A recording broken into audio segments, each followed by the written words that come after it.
Uma coisa que marca muito assim, a nossa carreira é que a gente nunca negou trabalho. Tanto eu como o Mikael, querendo ou não, nunca tivemos segunda chance na vida. A partir do momento que a gente quis isso, buscar isso, era isso 100%, nunca teve plano B. O plano A tem que dar certo, vai ter que dar certo.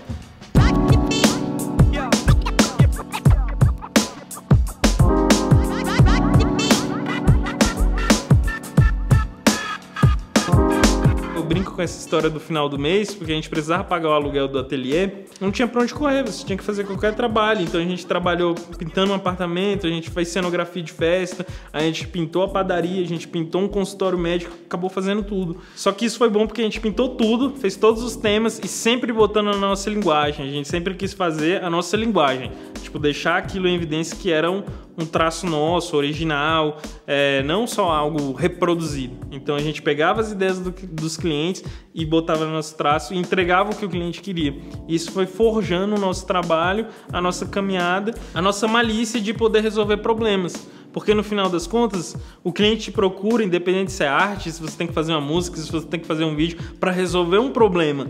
Então a gente encara os nossos clientes como, velho, a gente tem que resolver o problema que ele quer, que é um mural nosso. Como vai resolver esse mural é nossa missão.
Eu sempre fui uma criança muito elétrica, né? E sempre gostei da linguagem do visual, de desenhar. Então eu me recordo mesmo realmente desde sempre tá brincando de desenhar, rabiscar. Um tio meu, ele formou em artes, então ele estava fazendo faculdade na época que eu era muito novinho. Ele sempre me dava papéis, canetas. Então eu sempre fui essa criança criativa, né? Eu sempre gostei muito do visual, da ilustração, dos desenhos, de assistir desenho animado e não só assistir, mas prestar atenção em toda... Eu não sabia nem que era uma direção de arte, né? Mas eu já prestava atenção. Hoje em dia eu sei que eu já era muito ligado a isso. Por volta de 6 anos de idade, assim, eu tive meu primeiro contato, né? Que eu acredito com o mundo da arte, através de reprodução, de desenho, Maurício de Souza, tudo de alguma forma que fosse estético, algo que fosse figurativo, me chamava a atenção de alguma forma. Tudo que tivesse algum vínculo com a arte me chamava a atenção. E o que me ajudou depois de muito tempo, quando eu conheci o grafite. O que me fez querer fazer de fato foi quando eu vi uma pessoa no ato, né? Pintando, eu observei de longe e tudo mais. E nesse trajeto que eu fui para casa, depois de observar essa pessoa, fui para casa já com isso na cabeça, né? Aí quando eu cheguei em casa, com pincel, tinta de parede, porque não tinha ferramenta, não tinha uma instrução de como que se fazia isso.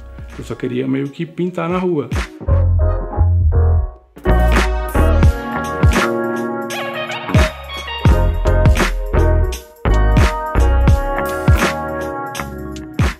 Comecei o grafite muito cedo, então eu tava ali na 4ª série, eu acho, e aí nunca parei de fazer grafite até hoje. Tive a oportunidade de cursar publicidade e propaganda justamente por isso, porque eu não queria estudar, né? Eu era aquele garoto realmente que só queria jogar basquete, andar de skate e estar na rua. E aí eu ganhei uma bolsa atleta na faculdade para ir jogar no time, e aí eu queria ir jogar basquete, não estudar. Mas o mais legal que aconteceu na minha vida foi isso, assim, quando eu cheguei na faculdade e escolhi o curso Publicidade e Propaganda pela questão de ser um curso criativo, que trabalhava com essa coisa da linguagem do visual, do audiovisual, sempre gostei. E aí eu vi que o que eu fazia no grafite era uma publicidade. Eu assinava meu nome nas paredes de Brasília toda, da cidade toda, então tava propagando o meu nome ali e comecei a estudar e ver que era um casamento perfeito, assim. Como eu não sabia muito como desenvolver a letra, aí eu migrei mais pra parte que eu tinha facilidade, que era um personagem.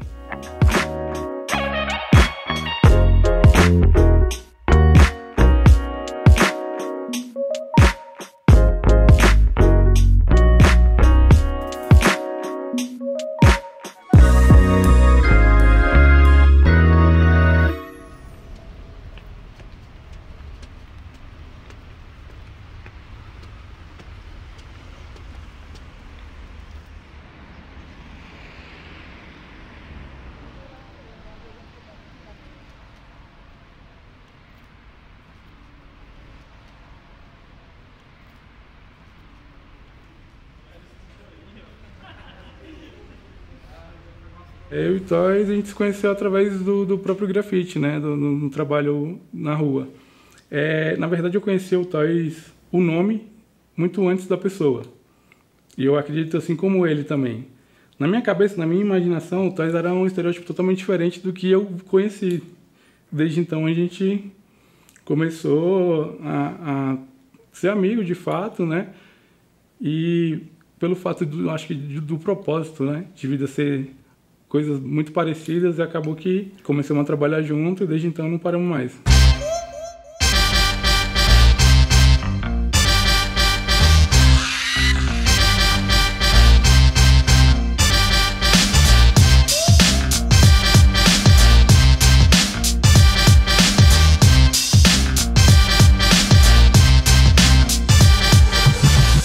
É comum na cultura do grafiteiro você prestar muita atenção nos muros da cidade, enxergar trabalhos. Antes do Instagram, antes da internet, a comunicação que essa cena dava era pelos muros, né? Você ia vendo fulano pintou em tal esquina, alguém pintou naquele muro, você presta muita atenção nos muros da cidade. Então eu já conhecia o trabalho dele há bastante tempo e via que era um trabalho muito bom. E aí teve um evento de grafite que a gente se conheceu pessoalmente, pintou junto nesse evento.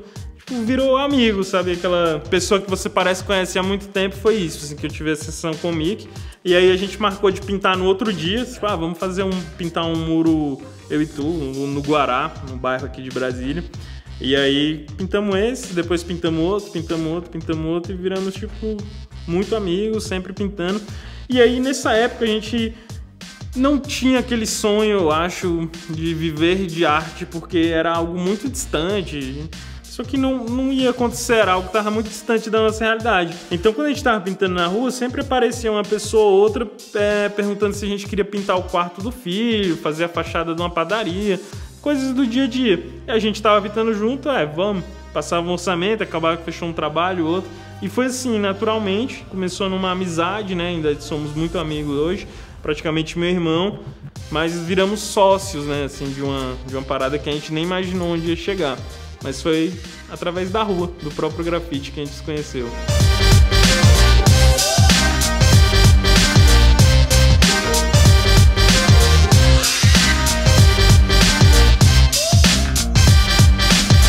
O que eu vejo da nossa carreira é que cada um fica estudando e treinando o seu trabalho, assim. E quando a gente vai pintar, trabalhar, é como se fosse a união. Aí a gente aproveita e treina o melhor de cada um. É o que vai surgindo, assim, e cada um pode interferir no trabalho do outro.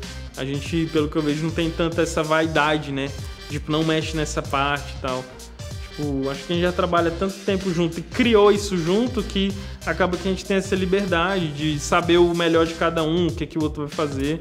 Já entendi muito esse entrosamento. E o legal é que os meninos que trabalham com a gente, eles também já entendem muito a nossa maneira de trabalhar. Todo mundo sabe o que vai acontecer, assim. A gente não sabe o resultado, mas sabe quais caminhos vão tomar ali no processo. Então, a partir desse momento, eu acho que surgiu a geometria, né? Que são vários nichos separados ali, que no Mutante se torna uma padronagem ali que conta uma história, com informações de duas pessoas diferentes, que dá uma sensação de que foi feito por uma pessoa só.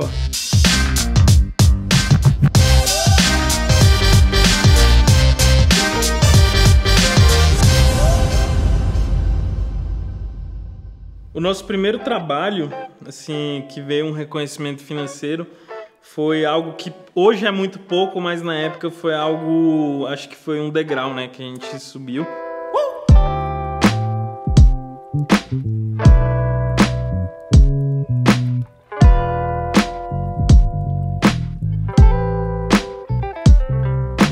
Porque até então a gente era muito amador quando eu digo de pintar um quarto de um amigo, aí o amigo sempre dá a tinta e paga com hambúrguer, certo? Tipo, ainda a gente não tinha aquela... não entendia nem cobrar os trabalhos, assim, a gente era muito amador nesse ponto.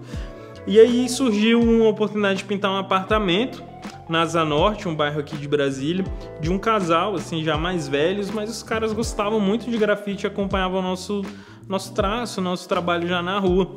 E o primeiro momento, assim, a gente ficou muito, tipo, caraca, vamos pintar um apartamento e tal.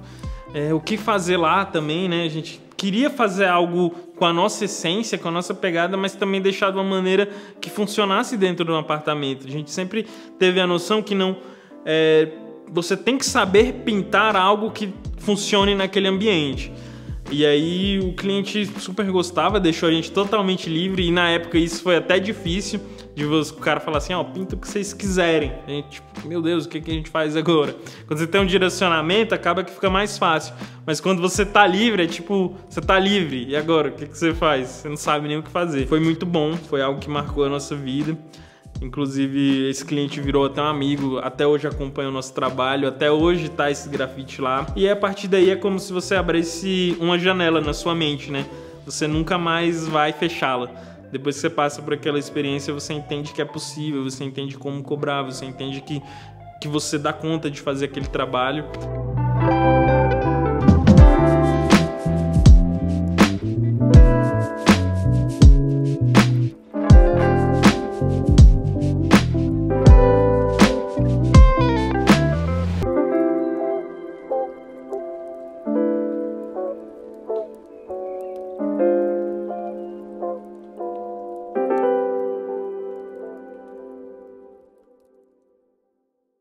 Eu trabalho muito com a figura feminina, né? Eu acredito até que com representatividade do que minha mãe foi para mim, eu acho que isso é muito forte para mim.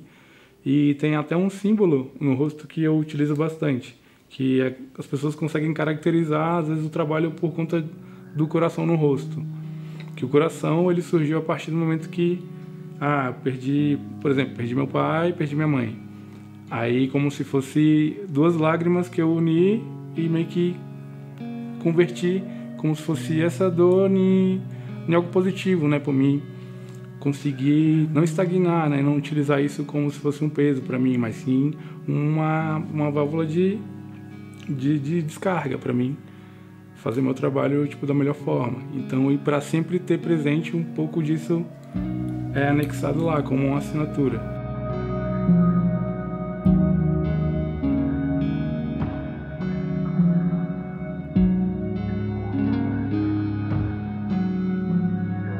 Tem uma personagem que eu faço que chama Onika, que é uma personagem cega que surgiu a partir de uma experiência que eu tive com um deficiente visual. Tipo, eu entrei no ônibus, aí eu vi que ele entrou também. Aí ele conversou com o cobrador e tudo mais. E quando ele desceu, eu percebi que ele era cego. Só que aí eu fiquei pensando, né? Tipo, quando eu voltei pra casa, o dia inteiro, assim, na verdade. Como é que esse cara consegue saber qual ônibus que ele pega? Como é que ele consegue descer e voltar pra casa? Aí isso ficou na minha cabeça. Aí nisso eu voltei pra casa e apaguei tipo os olhos das mulheres que eu fazia. Aí foi aí onde eu comecei a treinar um traço um pouco mais simples. Aí daí surgiu a Onika, que até então não tinha um nome. Era só uma bonequinha cega, né? Que eu comecei a pintar na rua depois que eu consegui estabelecer uma técnica. Porque eu não queria fazer algo só por fazer de qualquer jeito. Então... E eu ainda demorei muito tempo para colocar ela na rua. Depois que eu estava pintando 4 anos, assim, eu comecei a fazer a primeira. E desde então é o carro-chefe, assim. É o que todas as pessoas conhecem por conta disso.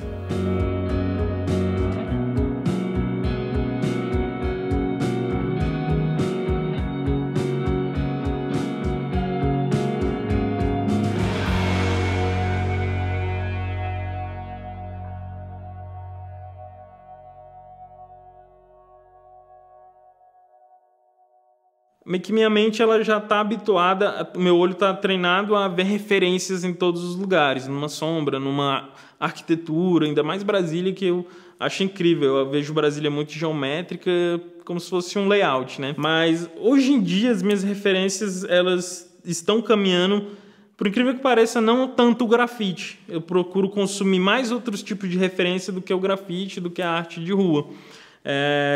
Tenho buscado muita arte popular, porque cada vez mais eu quero transformar o meu trabalho em algo original, mais genuíno, com a identidade própria. Então, eu tenho pesquisado coisas do Brasil, arte popular brasileira, os bonecos de Mamulengo. Como eu fui publicitário, eu aprendi que tudo é referência, né? Você, em um momento da sua vida, você vai usar para criar algo. Eu estou sempre absorvendo coisas, tentando aprender coisas. E Brasília, o meu processo criativo é muito Brasília. O céu daqui eu acho incrível, as cores, eu gosto muito de cor, né? Eu gosto muito do rosa, do amarelo, do laranja. E você olha um pôr do sol em Brasília, é isso.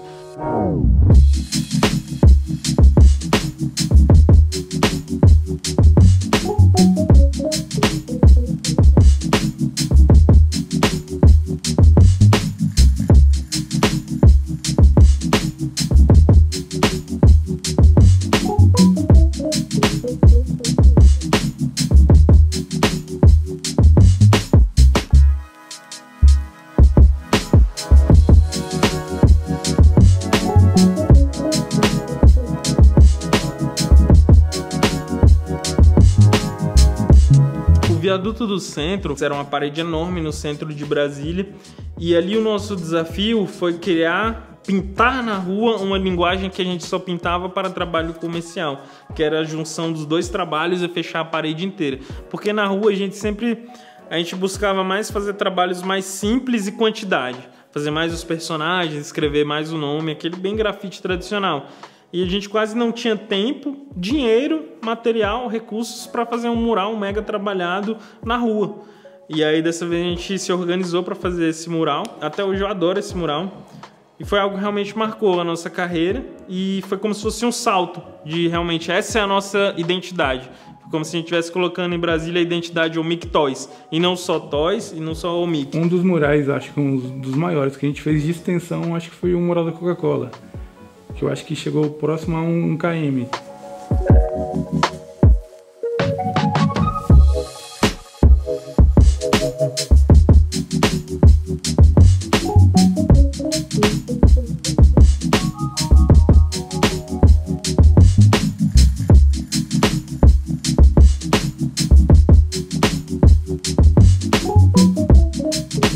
E tem um prédio também na 704 que é um mural vertical, que é um dos poucos que a gente tem nesse formato, principalmente em Brasília.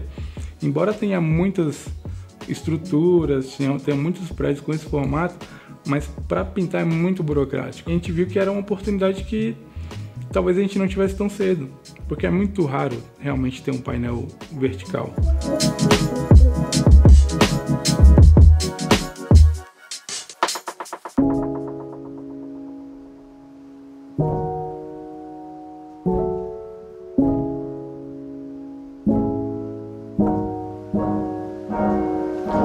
Eu acho que no começo da nossa carreira, assim, o Omic Toys, era tudo muito... Eu até costumo dizer que é o tempo da pedra lascada, né? Era tudo muito difícil, né? A gente era quebrado, tipo, 2 garotos sem grana, sem ninguém acreditar em você, né? Porque tudo você tem que ter um portfólio, as pessoas só acreditam em você depois que vê o que você faz. E era muito difícil, gente. Não tinha cliente, não tinha grana, não tinha onde pintar, mas queria viver do sonho, saca? Era muito difícil tudo. E a gente andava muito na rua, saca? Assim, tipo, como a gente não tinha carro, sempre se encontrava na rodoviária para ir no ateliê para Asa Norte. E ali também, para mim, a rodoviária sempre foi algo que eu fiquei reflexivo, sabe? Porque eu via milhões de pessoas ali e eu fazia esse exercício. Cara, cada pessoa aqui tem o seu sonho, todo mundo tá em busca do seu sonho, correndo atrás, sobrevivendo, querendo melhorar. E passou. São várias mil pessoas passando ali, cada um com suas realidades, cada um com seus objetivos, seus pensamentos. E eu sou apenas mais um. Então isso era algo meio mais que eu usava como motivação. De tenho que conseguir, né? Correr atrás do sonho. Porque no começo foi muito difícil. Não que foi ruim, acho que foi necessário, mas a gente nunca imaginou que poderia viver bem de arte, sabe? Todo mundo fala pra gente morar em São Paulo, mas a gente quer ficar aqui é a nossa base, a gente quer representar a Brasília, levar a Brasília também. Tipo, sempre que vai dando certo, as pessoas saem daqui e acaba que o mercado daqui vai sempre engateando, porque todo mundo que é bom vai ganhar mais dinheiro fora, vai para mais oportunidades. E hoje em dia, com a internet, com essa facilidade, eu posso estar aqui e fechar um trabalho em São Paulo, como é o que já tem rolado.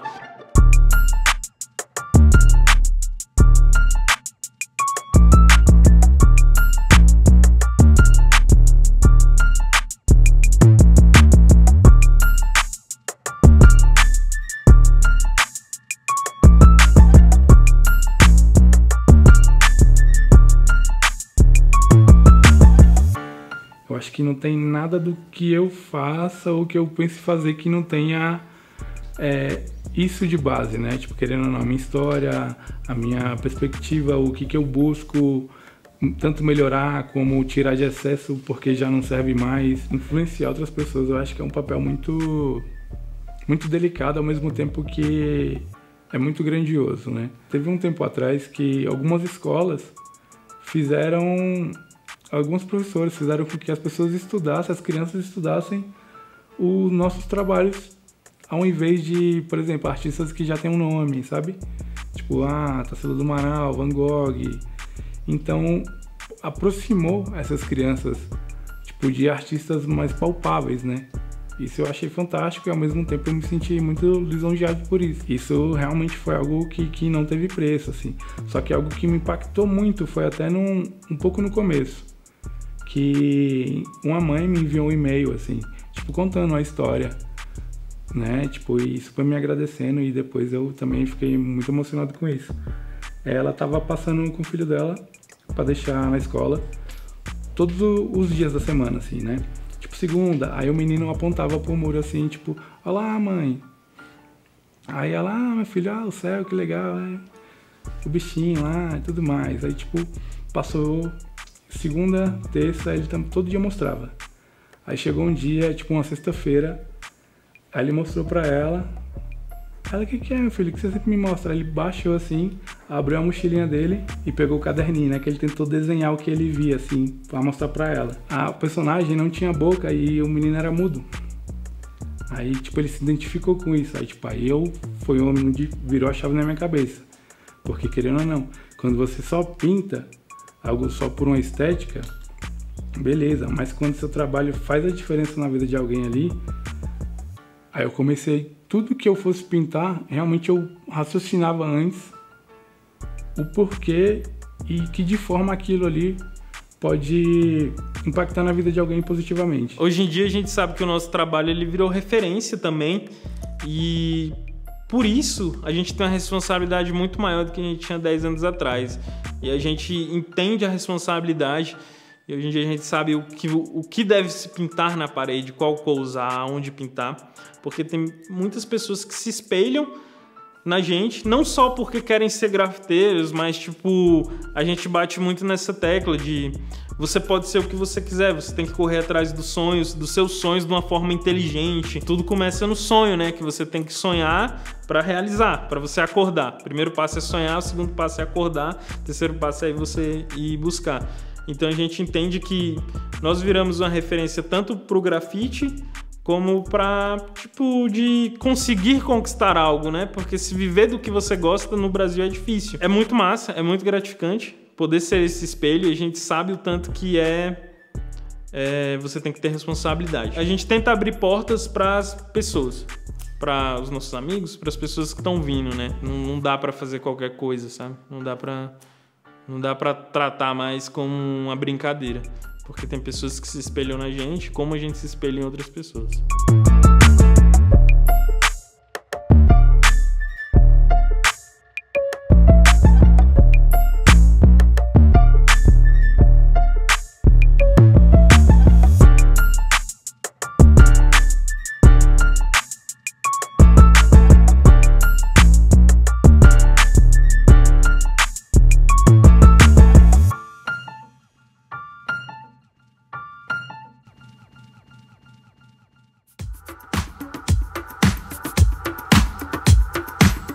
para mim a arte ela é a própria vida, né? Porque necessariamente você não precisa pintar algo para ser um artista, você não precisa dançar para ser um artista, você não precisa atuar para ser um artista. Você viver, muitas vezes já é uma arte, sabe? Tipo, o teu corpo, ele já tem uma série de fatores de arte ali, tanto na questão de o que faz você respirar, na mecânica do teu corpo, seu sistema estrutural, sabe? Como cada ponto foi encaixado perfeitamente para que aquilo te sirva para algo, sabe? Então eu acho que a arte, para mim, ela é a vida.